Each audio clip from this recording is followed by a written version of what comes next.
শাপলা দেন তো এই বছর শাপলা খাওয়াই নাই। শাপলা কত করে? 10 টাকা মোটা। আচ্ছা একটা দেন দেখি। একটা না, দুইটা নেন, একটা খাইতাছেন না, তিনটা আপনার কম হয়ে যাবো, একটু হয়ে যাবো না? তিনটে দেই। একটা একটা না, দুইটা দেন তাহলে, দুইটা, বেশি না। 3টা 25 টাকা রাখলাম আছি মানে আপনার না, দুইটা দেন, দুইটা দেন। দেন খায় না, না খাই রি তো। 3টা 25 টাকা রাখলাম, এটা ভালো না। 5 টাকা থেকে 1 মোটা যায়, বেশি হয়ে রে, এটা তো মিলা যায় জানেননি। মিলে যায়, ঠিক আছে। আর কি আছে কইলেন? মিষ্টি লাউ শাক আছে, টক পাতা আছে, কলমি আছে, এই যে কুমড়া শাক গলা, যে এই যে দেখাই তো সওয়াল কাটা।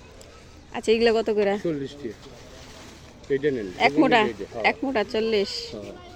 আচ্ছা দেন দি, অনেক দিন ধরে খাই না, কেমন লাগে? খাইলেছ না, পাইলেছ আচ্ছা না। 40 টাকা। আর হইছে জ্ঞান কত? 30 টাকা। কত হইছে? 60 টাকা। 50 টাকা পাইবেন? না, কম হইতো না। কম না। 50 টাকা? না। আচ্ছা এটা নিয়ে যান, হ্যাঁ ওই দিক দিয়ে টাকা নিয়ে যান।